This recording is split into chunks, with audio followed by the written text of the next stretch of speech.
Hey guys, welcome back to another episode of Checking TV. I'm your host, Doug Lackey. And tonight I'm joined alongside my co-host, Scotty Porterfield and Peyton Trollinger. And tonight we got a special guest, Gabe Tacuri,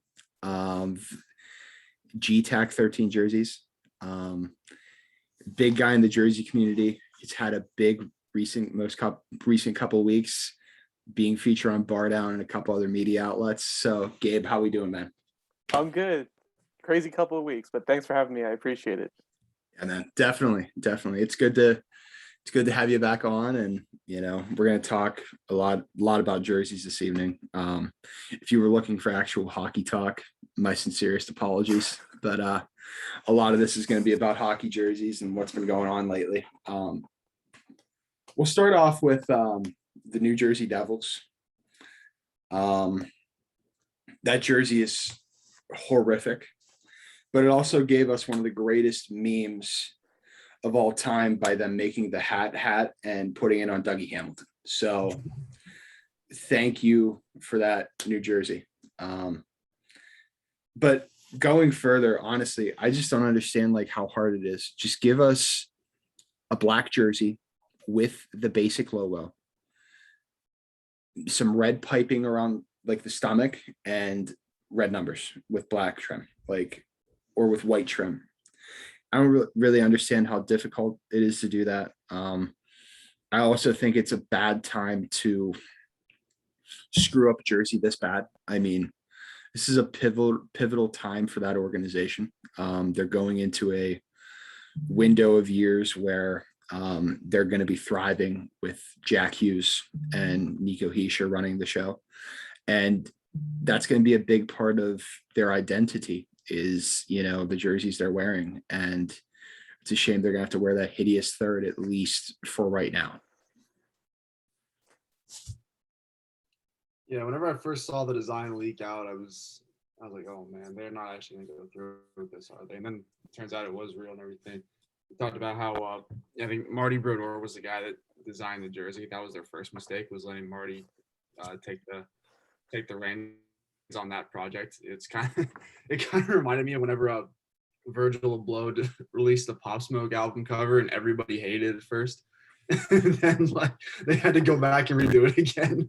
I feel like that might happen with the Devils jersey now, because it's just no one likes it outside of Marty Brodeur. So I don't know, but it's definitely a tough look.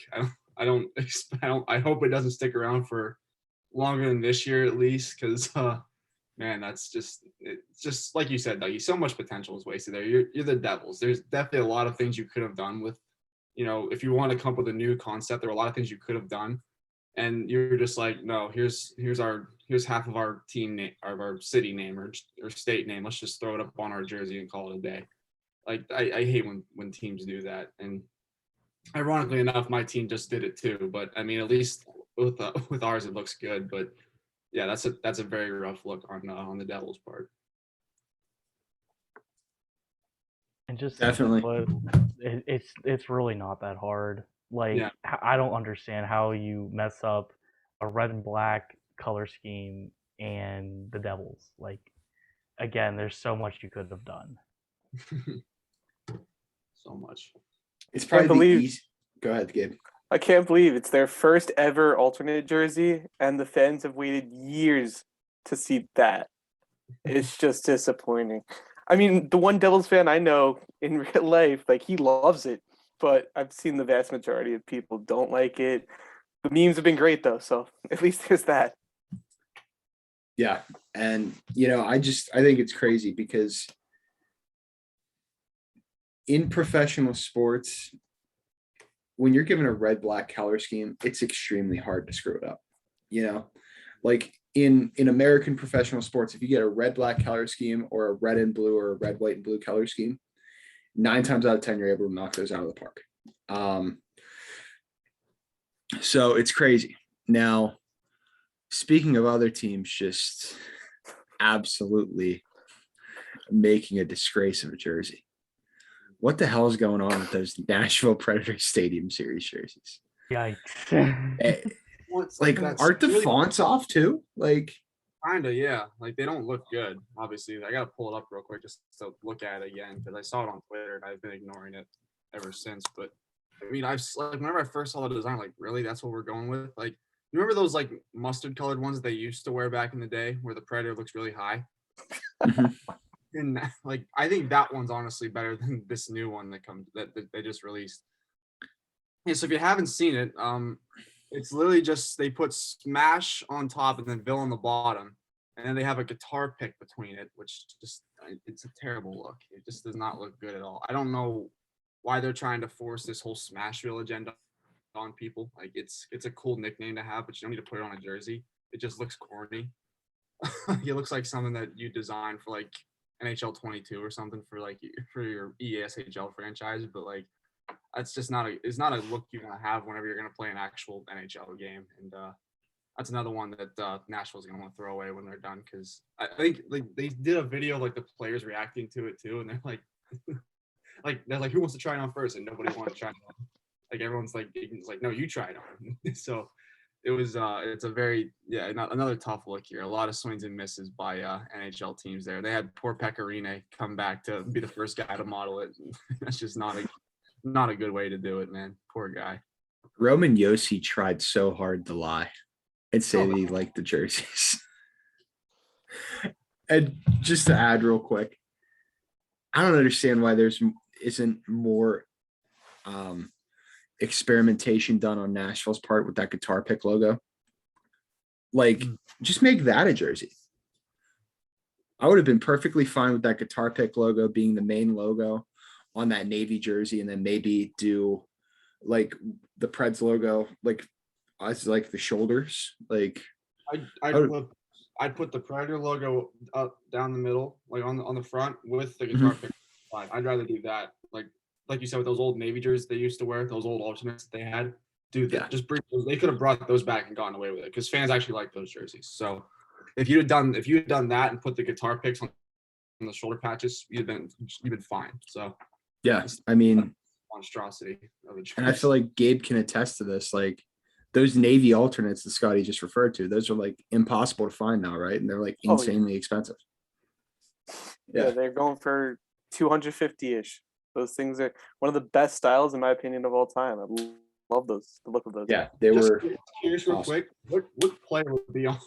Why I get there, rare. Like, what player is going to be on the back of that jersey? Because who was like other than Shea Weber, who was notable for Nashville back in those? Jason days? Arnott, baby. Jason Arnott. I say, are you David gonna Legwand. Are you gonna sell a $250 Joel Ward jersey? Is that a thing? Oh my goodness. If it's Jordan Tutu, that's a good one. Yeah. All right, Peyton, what did you want to add something? I hate it. I mean, I don't really have anything else to say. I despise them. Like Scotty said, I don't understand the whole Smashville agenda. Like, it almost looks like a pick me move by Nashville. Like, we're Smashville. Like, no, like sit down. Like, you were relevant in 2017, and then you got kicked by the Pens. So it doesn't matter. Like, it's just horror. I hate it. Like I said, I hate the jersey.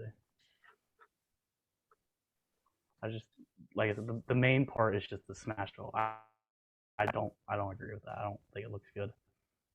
Raise a banner for that one too. I saw that. I saw that meme too. It's like the new worst jersey in the NHL. It's horrible. I heard they were looking into the mustard cat logo too, and I'm not happy they went with the messed up font Smashville. It's just unfortunate, especially with the Navy, which everyone seemed to want back and was hyped when the original video came out. But to see the end result, it's too loud in my opinion. I just don't like it at all. Yeah, I totally agree. But that's another thing that's like I feel like is a big issue with just those stadium series jerseys in general, is they're too like Gabe said, they're too loud and they're like way too. There's not enough simplicity in it. I feel like every designer overthinks the stadium series jerseys. You know, because like you think about it early on, whenever they started doing those games, Reebok was making them with the long numbers and the metallic logos so they would pop on the ice. It just didn't work well. I mean, what's different between a stadium series and a winter classic? It's literally the same thing, like there's no reason to have like this special process with it. And with the Lightning jerseys, I mean, I don't mind them, but at the same time, it's like you can only beat a dead horse so much when it comes to using the Bolts word mark jersey.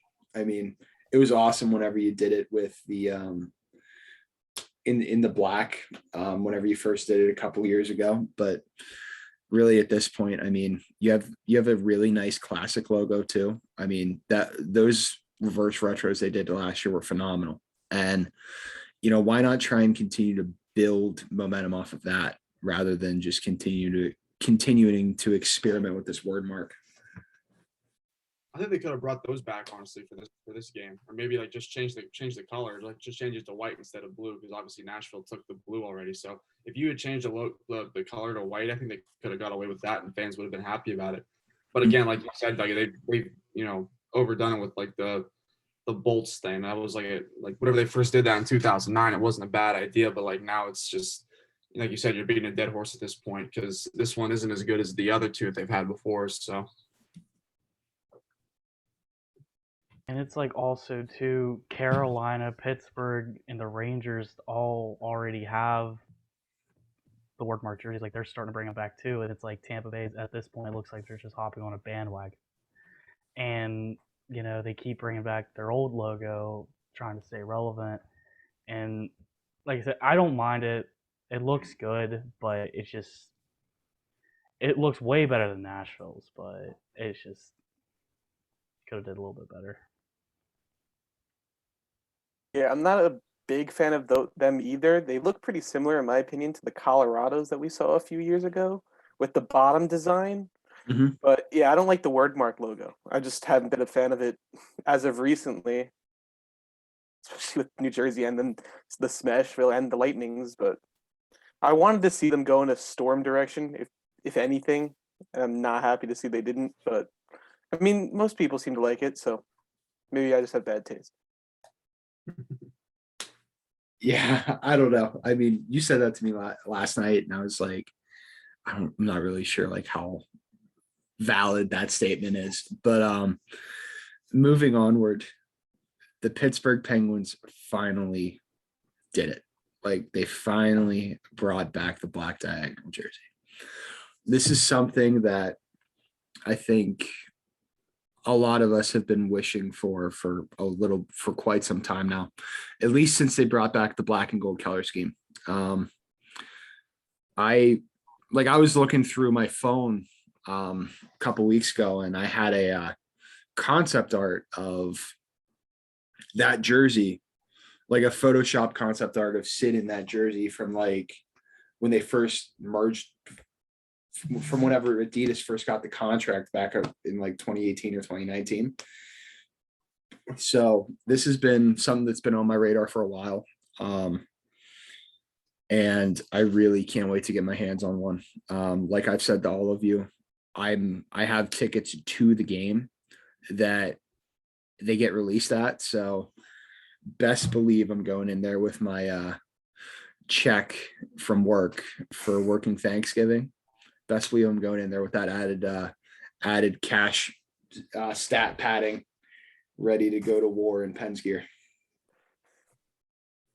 Yeah, I was kind of glad they brought back that logo again too, because obviously, I mean, like we said, we've been bashing the word mark jerseys lately, but that's a logo the Penguins first brought in whenever they first came into the league back in the 60s. So they had that one originally, and then they redid it again in the 90s, and now the Penguins are bringing it back again one more time 30 years later. So I think it's a good look. Obviously, it'll be good to see Sid, Gino, and everybody wearing it now. So hopefully it's a good. Hopefully it looks good as good on the ice as it does in the previews, because it definitely was bringing back some some older memories. I guess my dad was calling me and telling me about it. He said he was excited to see it again because he remembers when Mario and Yager wore it, obviously. So now we get to see Sid and Gino wear it too.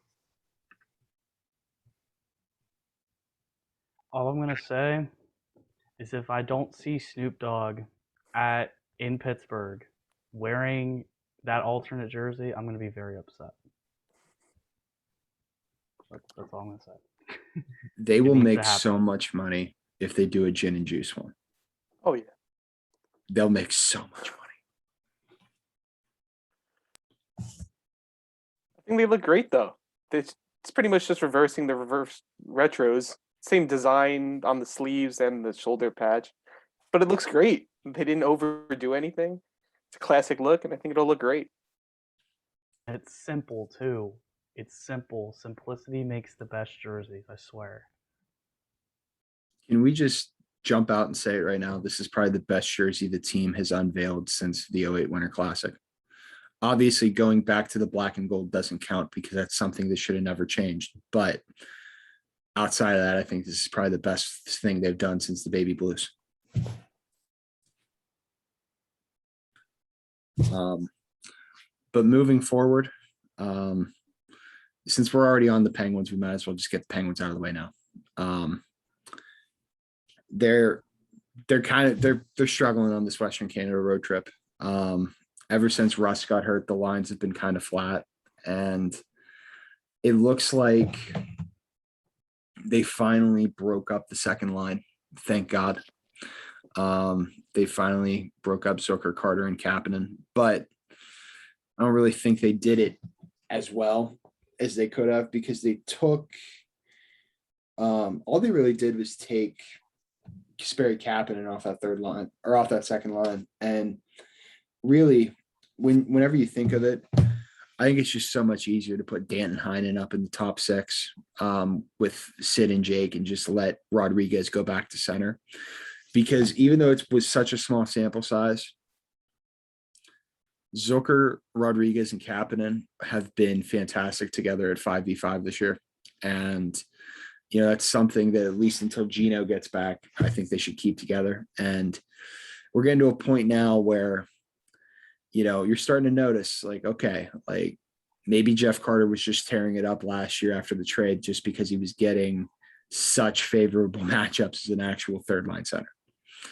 You know, so they need to get him back to that ASAP because he's just been kind of there. And with Malkin out, at least for, I would say probably like the next 2 weeks yet, they need more. Yeah, it's definitely been a struggle as of late for the Penguins. Like you said, those you know, it's been tough losing Rust, and they've tried to make that third line with Zucker, Carter, and Kapanen work. It just isn't going to happen, I don't think. You know, at the end of the day, they've really missed Evgeny Malkin. You know, we can't state that enough, obviously. But I think that once he gets back, that'll restore some type of order. Maybe Jeff Carter can be, you know, a little more impactful, like you said. Whenever it was him, even last year, whenever Gino went down with his injury, he had to step in. He was, like you said, he was getting some good matchups then too. Granted, we were facing terrible teams towards the end of last season as well.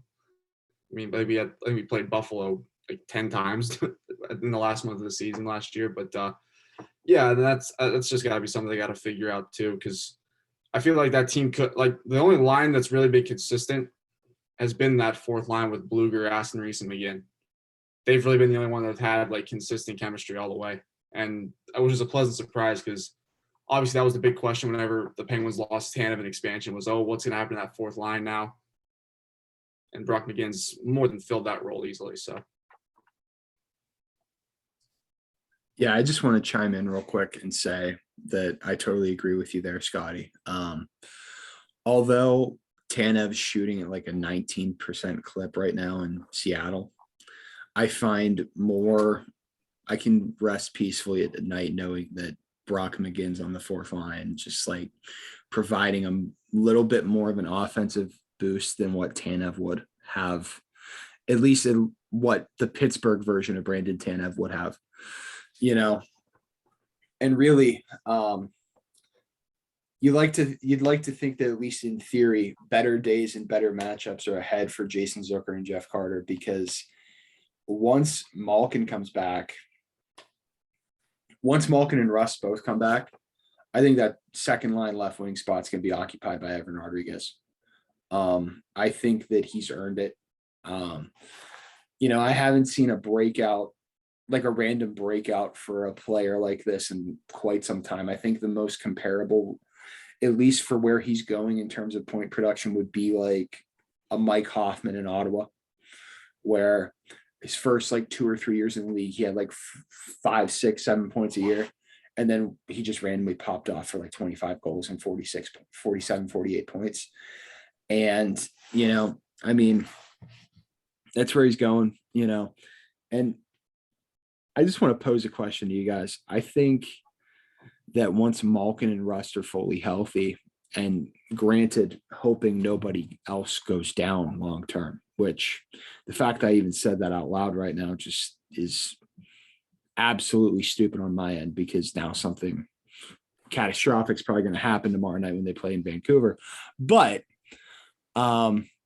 I think the team is flexible enough when fully healthy to do the stack the top line thing and milk every last bit of value out of Jason Zucker you possibly can. I think that we're at that point where we have to do it, because he's not good anywhere else. That he brings you great value when he's playing with Crosby, and he's probably going to do even better playing with Gensel, because, you need to find a way to get as much production out of the team. And, whether it's Danton Heinen or Evan Rodriguez playing with Evgeny Malkin or Kasperi Kapanen, they're going to be perfectly fine, And that third line, with Zucker and Carter, or with Carter in a third line role, I think you could throw him with anybody and they'd succeed. And given what I said, he'd have Brian Rust right there with him, and they're talking about how Brian Rust is on the Frank Saravalli's trade bait board, with the caveat of if they fall out of a playoff spot, there's going to be teams lining up to trade for Brian Rust, probably trade like a first and maybe a decent prospect for him, to put him in a third line role, similar to what Blake Coleman and Barclay Goodrow did in Tampa Bay. Why don't we just keep Brian Rust? Granted, we're in a playoff spot, and do the same damn thing. We kind of talked about this earlier, Dougie. I mean, do you think there's a really likely chance that Brian Rust does get moved at the deadline? Because I think it's not that concrete to me. I feel like there are a bunch of guys that get a better shot at getting moved than Brian Rust does. Yeah. And I think like if they fall out of a playoff spot, like, and you think of guys that could potentially move, you right away, you point the finger at Jason Zucker, I think. Because if you're able to move out that contract in that term, that opens you up to make moves to improve the team long term, or just flat out keep the core together. I don't think we can. I don't think anybody would want him at this point. I really don't. You've seen how he's performed over the last 2 years. Who would want him at this point?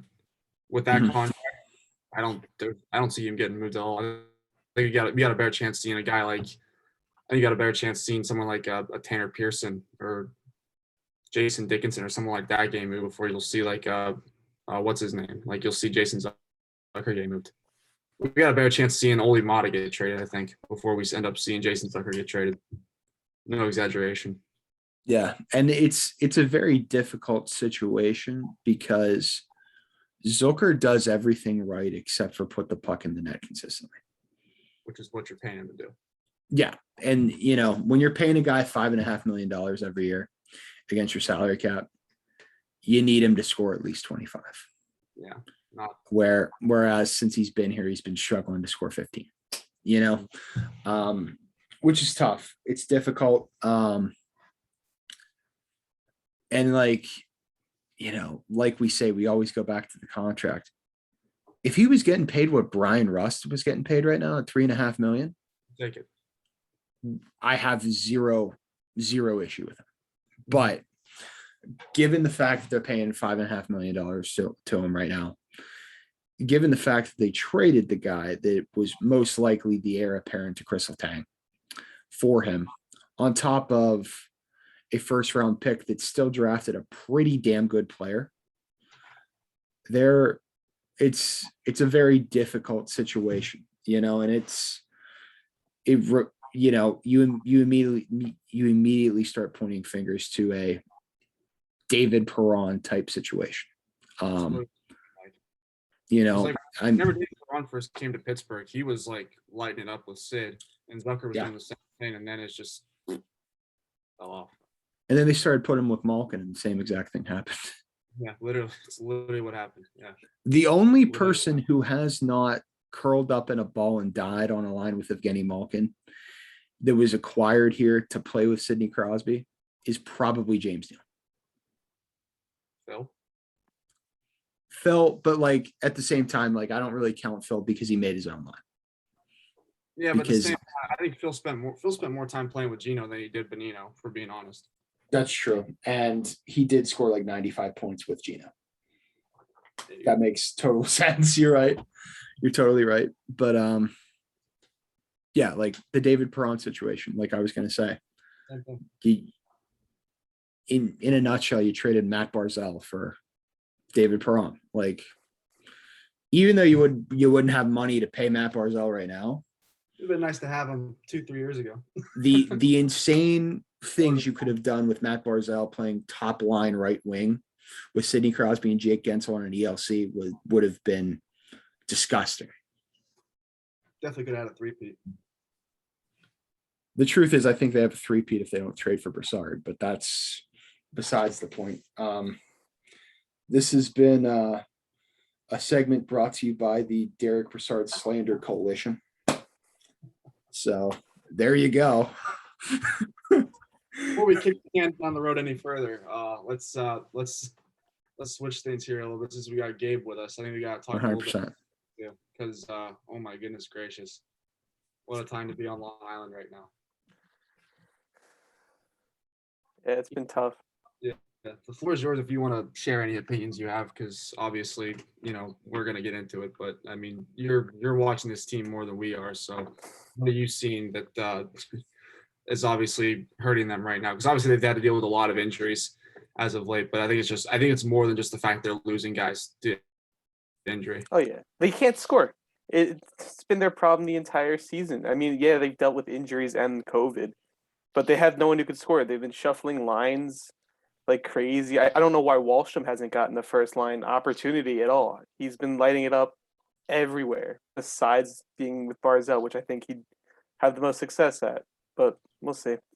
They're falling fast, and their chances of making the playoffs go down every single time they lose. I was looking at like who their first line. It was Barzal, Richard Panik, and I'm thinking there's another. Who's the other guy on the right wing? Parise.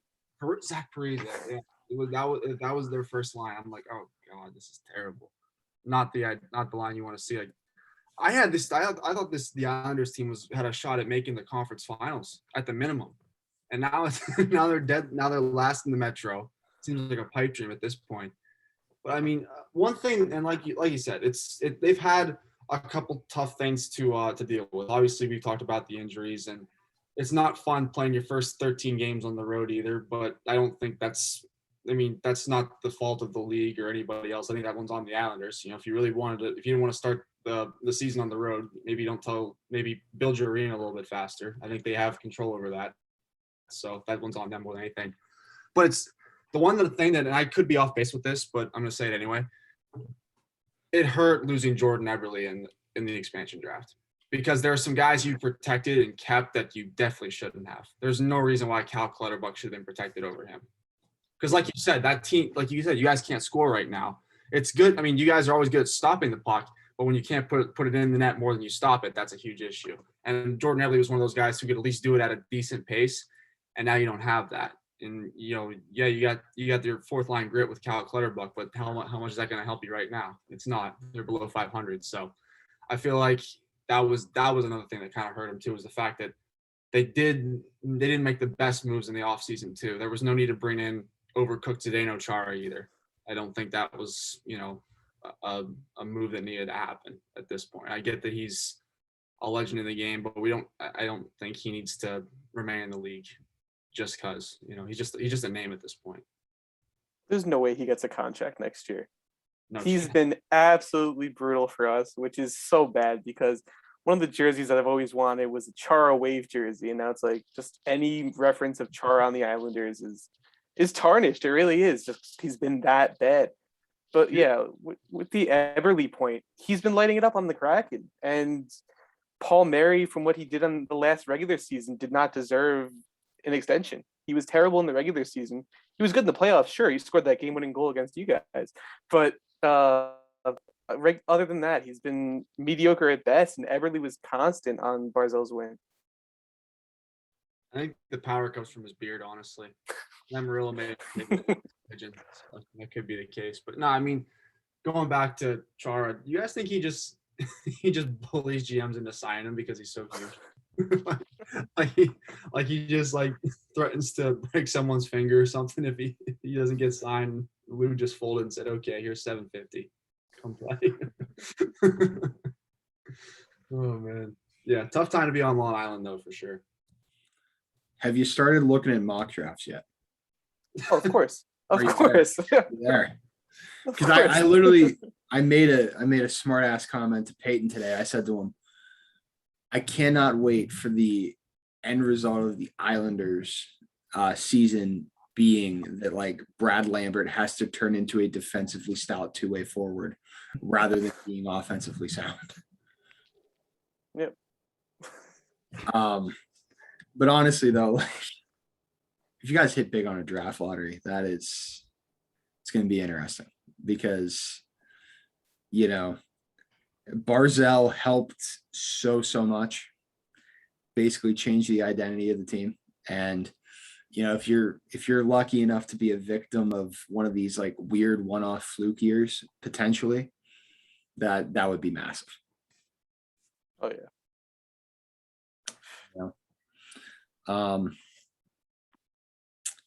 Real quick, since the last time that we talked, the Toronto Maple Leafs are, interestingly enough, looking like what they need to look like. The other night, Austin Matthews had a hat trick. All the depth guys are actually, or all the big guys are actually scoring. And what makes it exciting is they're getting to a point now where they have to move out cap. So, Kerfoot, Nick Ritchie, Justin Hall, any of those potentially problematic players or problematic contracts could potentially be out on the move for them to make cap space to be able to activate Ilya Mikheyev. So that's something. Jack Campbell's been amazing, so amazing to the point that people are saying he should be the third goalie for Team USA. I don't know where I'm at with that. I mean, I think you guys all know I would be absolutely freaking elated if that happened, but I don't know how possible that is at this current moment in time. But yeah, they've been playing real good so far. I can say this is the best that this group has looked under Sheldon Keefe. Ever since he took over 2 seasons ago, or however long ago it was, this is the best that they've looked. Like you said, though, the big guys are stepping up, obviously. The depth scoring is finally starting to, come together as well. Guys like Kerfoot have really picked up their play as of late.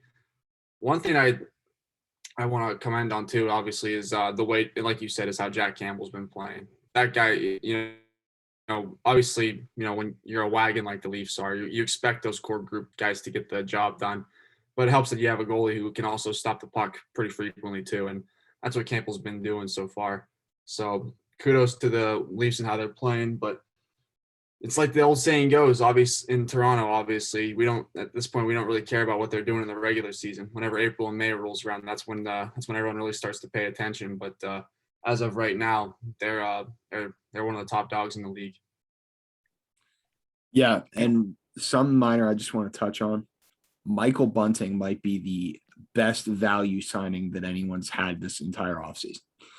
He has 17 points in 24 games, and they have him on oh my God, they have him on a 2-year deal for $950. So they're going to get the same damn thing they're getting out of him right now next year, and it's going to look even better, and it's unfortunate for them just simply because they whiffed on the Nick Ritchie signing. If they would have given the term to Andre Kasha for 2 years rather than the 1 year that he got and given the 1 year to Nick Ritchie, they'd be in business right now. But they're going to have to find a way to make a move or two to move some sort of a cap element out. I know that Leafs fans have finally turned on Justin Hull, and understandably so. But Peyton, before I jumped in here, you were getting ready to say something, man. What were you about to say?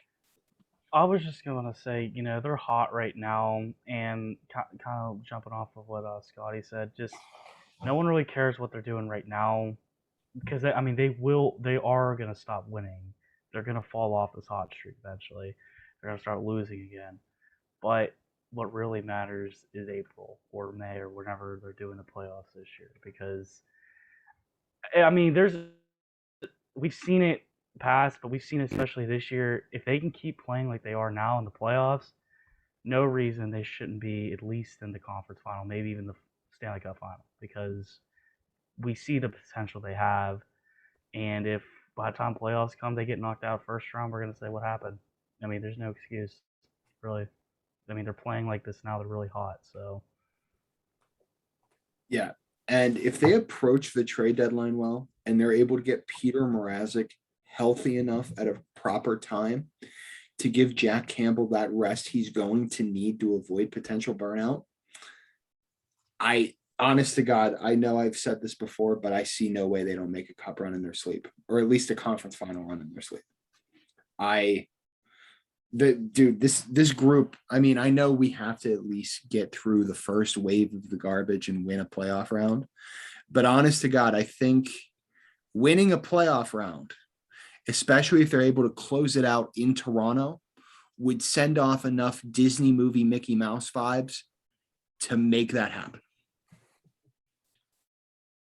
They'd throw a parade if they may have passed the first round. Let's just be real. They will. They will. Toronto's going to become like the new Philly after they won the Super Bowl. They'd have a riot if they just made it past the second. If they made it past the first. You're going to see people on top of like street signs, like just hanging just everywhere. But real quick, Dougie, going back to that Peter Mrazek thing, do you really want to keep him around now, or because I've been looking at this current backup they have now, Wall or whatever his name is. Yeah, he's been playing pretty good so far. Honestly, I feel like if you in terms of just getting rid of cap, I think you could possibly ship out Mrazek if you really wanted to, because there are going to be teams, Pittsburgh, that need a decent backup at some point during the season.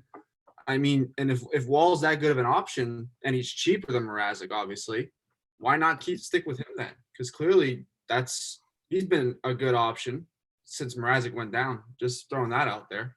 Yeah, I don't disagree with you, Scotty. I just think it would be tough to move out a $3.8 million contract for a goalie in this current financial structure that the league is in, the only way that you would probably find a taker on a Peter Mrazek would be like if a rebuilder needs a goalie, and so he's going to Arizona or Buffalo is what you're saying.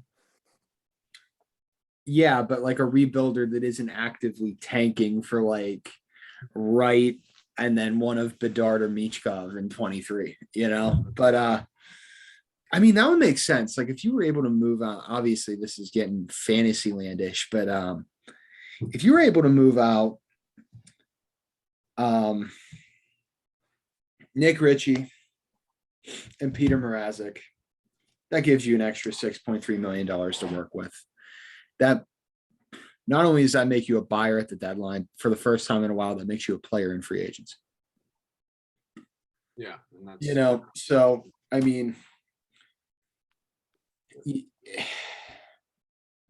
could see them bringing on like maybe a Ricard Raquel or something like that in a trade. If they were able to like clear a cap cap hits like that, but obviously it's going to be easier said than done. I feel like as of late, at least with actually, no, I don't think that Dubas's trade track record's actually been pretty impressive. I mean, the trades he's been able to make with the Los Angeles Kings alone are just borderline insane. So, hopefully maybe you're able to get something cooking there. I mean, I don't think it would be hard to unload Nick Ritchie because, I mean, he's still a decent player. He just doesn't fit the way that the Maple Leafs play, I throw around that term Western Conference player. Nick Ritchie's probably a Western Conference player, like if you throw him on like Vancouver or something, I think that he'd be perfectly fine in a third or fourth line role. So, anyone have anything else to add on that? You're talking about Western Conference players. Hang on a second before I say something stupid. Wait a minute. Okay. I don't want to say, throw an idea out there and sound like an idiot because it wouldn't work. But let's take a look here. Okay, so you talked about, we said like if they're able to move out Nick Ritchie and or Peter Mrazek, that free up 6.3, you said? Yeah, something like that, yeah. How would you feel about Sean Monahan in Toronto?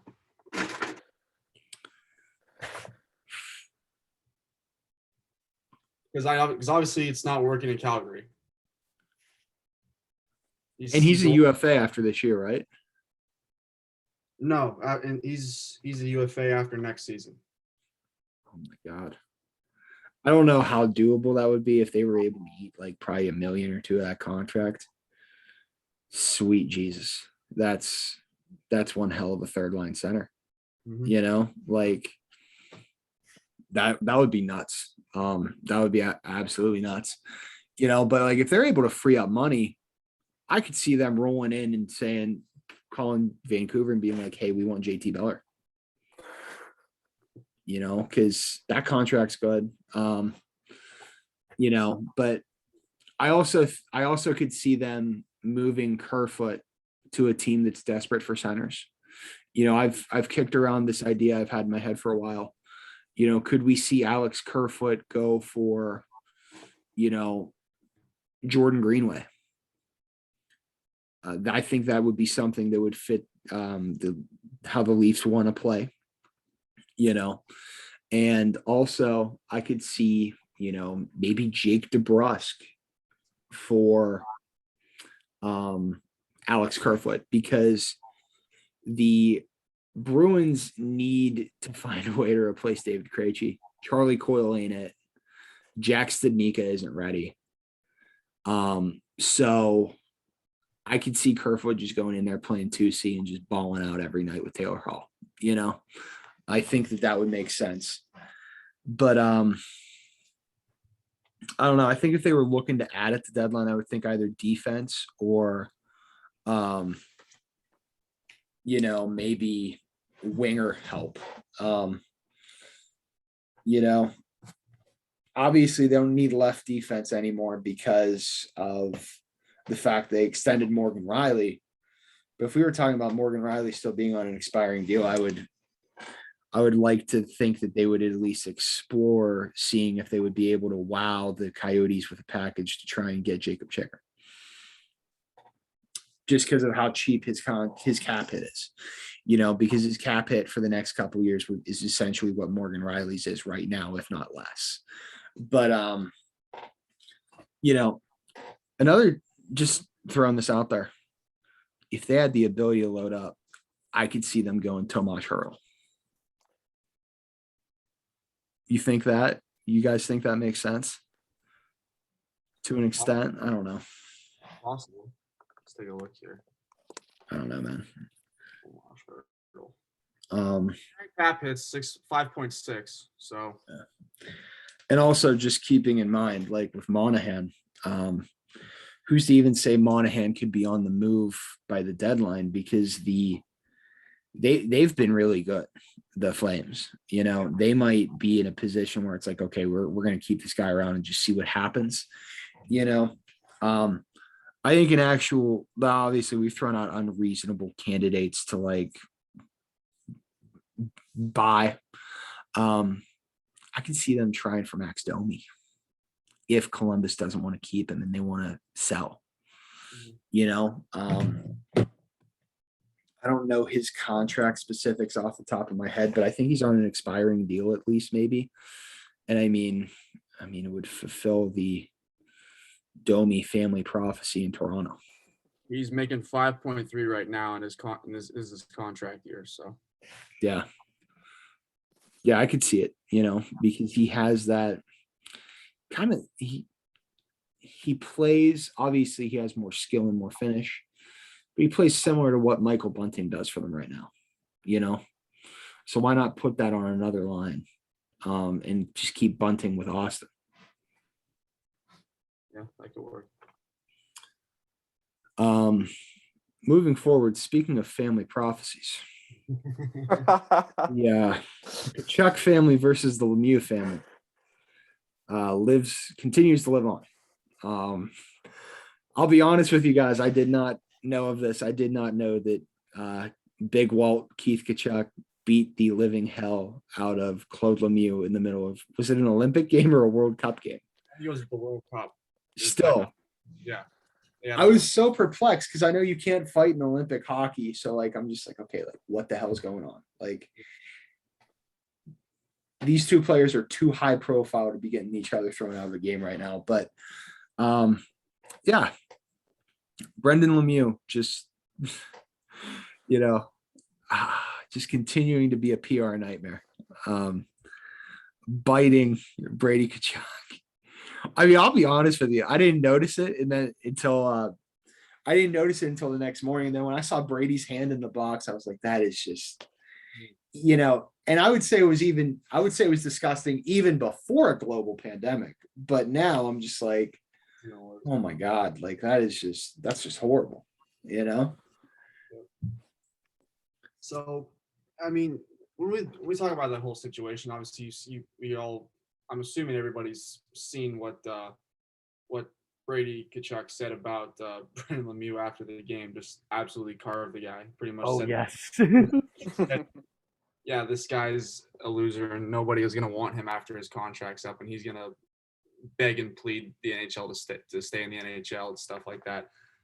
How much of that do you think has to do with just like previous animosity? Because you have to figure, your dad played in the NHL, and this probably goes both ways. Honestly, you can figure your dad or your uncle or whatever the deal is on the other side with Lemieux.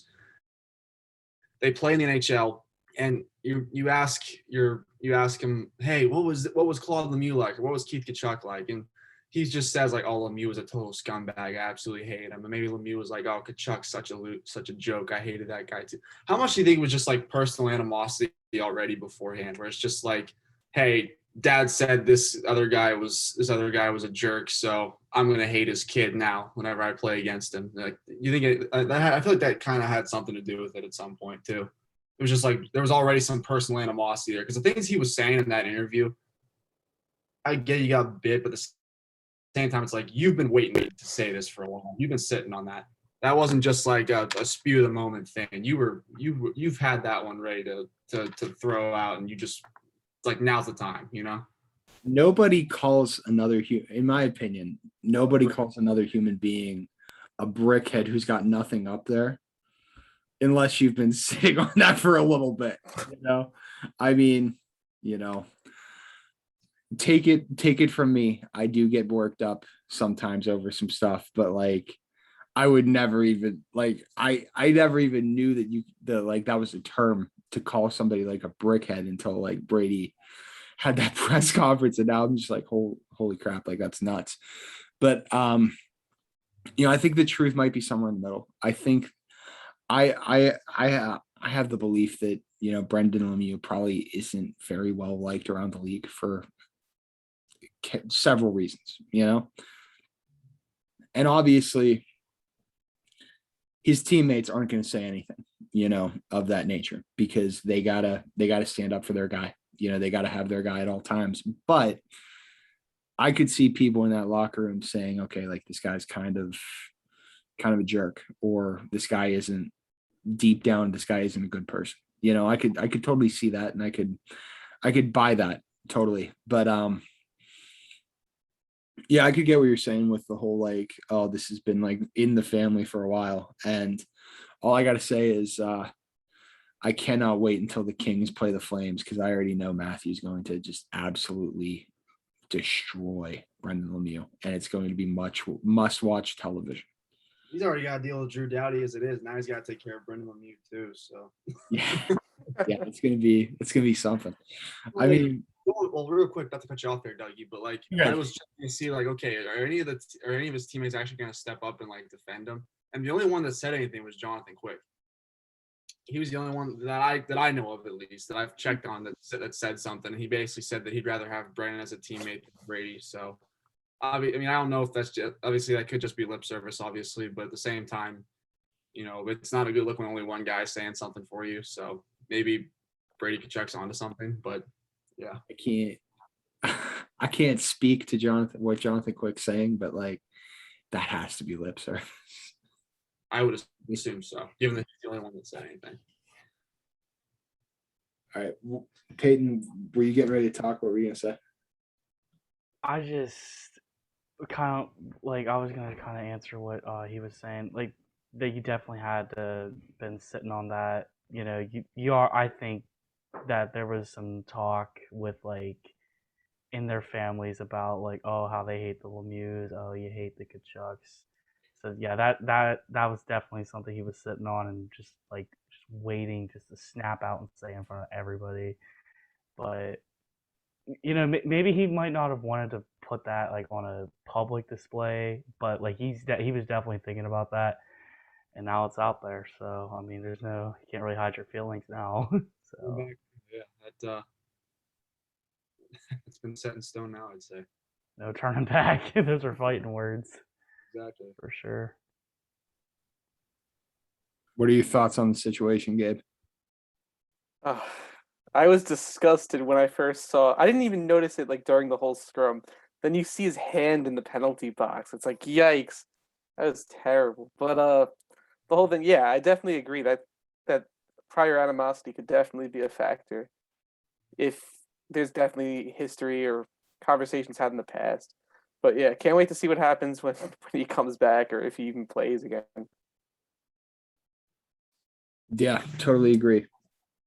And since we were talking about Brady Tkachuk, who is on the Sens, it just made me remember about Matt Murray being put on waivers.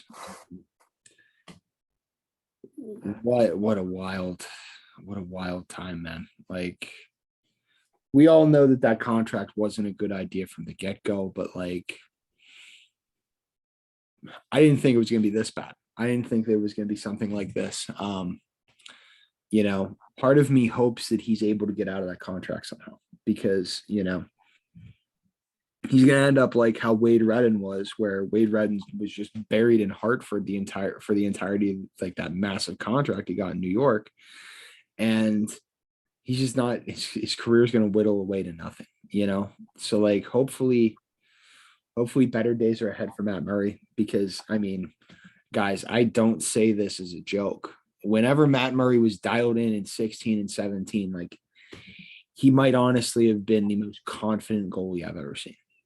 Like, it was nuts. Like, the two games that he had to go to Nashville and win, watching those games, it was like an out-of-body experience.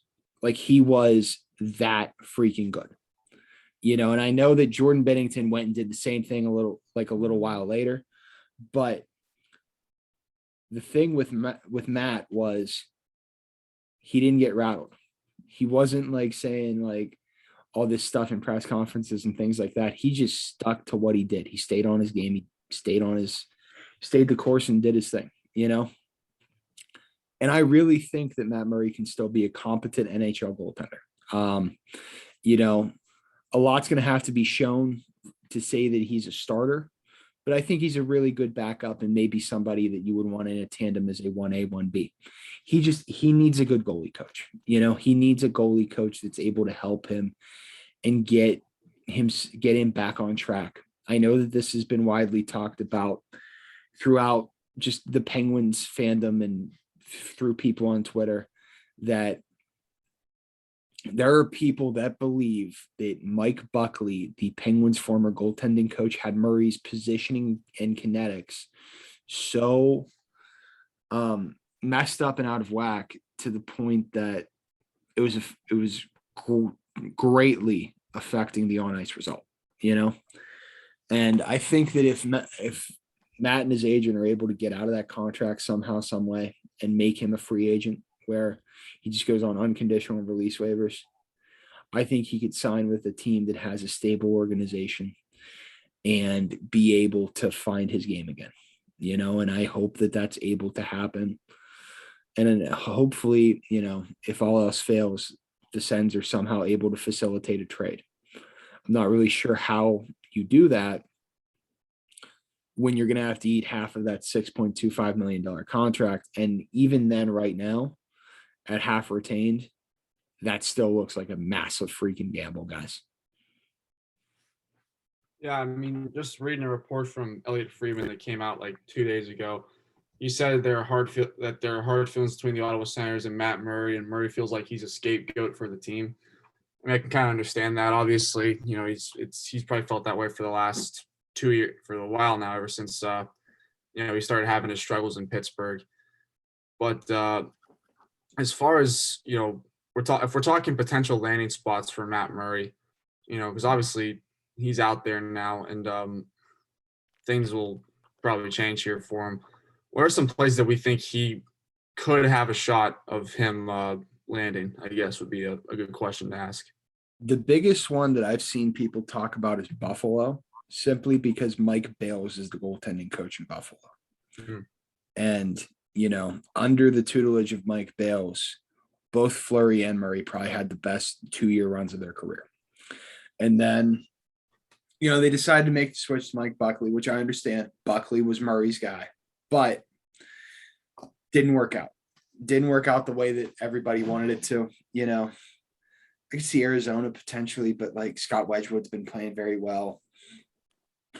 And if they're able to somehow get out of this contract, like where he can be a free agent, the floor's open for so much more.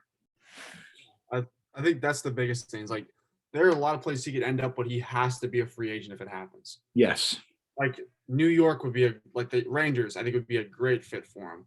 Mm-hmm. He's a great starter right now. Gorgiev hasn't been a great backup, and you don't really want to call up Keith Kincaid or Tyler Wall. You probably want a guy with at least a little more experience. Yeah. He could fit, but again, you got to be a free agent. How about Minnesota? Okay. I could see. They're elite, but they have some rough goaltending. Mm-hmm. They're the defensive team. So I feel like that'd be a good, you could work him and Talbot out. Yeah.